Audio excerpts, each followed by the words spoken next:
সাধারণ মানুষের উপকার খাল খনন কর্মসূচির মাধ্যমে আমরা যেন জাতিকে, দেশের মানুষকে পৌঁছে দিতে পারি, সেটা আমাদের নজর থাকবে। আমরা আশা করছি যে খাল খনন কর্মসূচি উদ্বোধন শেষে এবং পাশেই সেখানে একটা জনসভা, সেই জনসভায় তিনি গুরুত্বপূর্ণ বক্তব্য রাখবেন।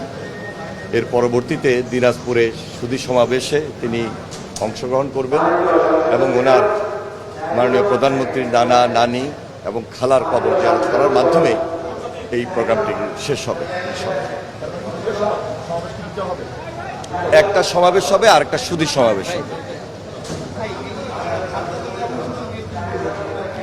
দেখুন, প্রেসিডেন্ট জিয়া রহমান তার জীবদ্দশায় খাল খনন কর্মসূচি হাতে নিয়েছিলেন জনগণের সুবিধা, জনগুরুত্বপূর্ণ এবং জনদাবিকে সম্মান শ্রদ্ধা রেখেই।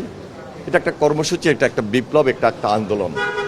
দীর্ঘদিন আমরা এই বিপ্লবে আন্দোলন থেকে বঞ্চিত ছিলাম।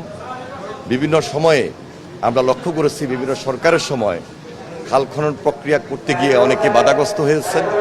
সেখানে অবৈধ স্থাপনা গড়ে উঠেছিল, সেখানে অনেকে দখল করে রেখেছেন, বা অনেক সময় অনেক সরকার এই ধরনের কর্মসূচি হাতে নেন নাই।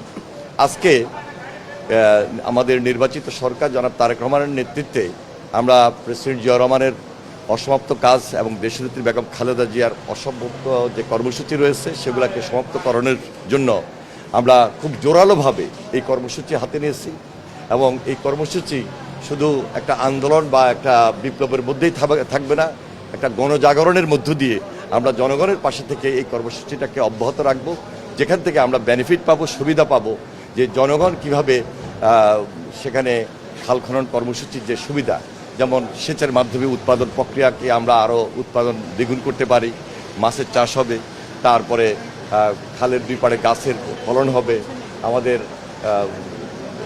যে জলাবদ্ধতা দূর হবে। সব দিক মিলিয়ে এই দেশের মানুষ সম্পূর্ণভাবে সুবিধাটুকু পাবে এবং সম্পূর্ণ সুবিধাটুকু পাবে। সেই সুবিধাটুকু আমরা জনগণের দোরগোড়ায় পৌঁছে দিতে চাই। সেখানে সবার সহযোগিতা এবং আন্তরিকতা বিশেষভাবে প্রয়োজন। আমরা খুবই পরিকল্পিত কর্মসূচি হাতে নিয়েছি এবং প্ল্যান ওয়াইজ। যেহেতু আমরা এদেশে নির্বাচনের মধ্য দিয়ে জনগণের ম্যান্ডেট নিয়ে আমরা এসেছি, জনগণের সুবিধার জন্য যে কাজটুকু জনগুরুত্বপূর্ণ, জনদাবির মধ্যে পড়ে, কোনোভাবেই দেশের অর্থ যেন ক্ষতিগ্রস্ত না হয়, লুণ্ঠনও না হয়, দুর্নীতিকে সম্পূর্ণভাবে আমরা এমনভাবে ফেস করব, মোকাবেলা করব, এটা জিরো টলারেন্সে রেখে।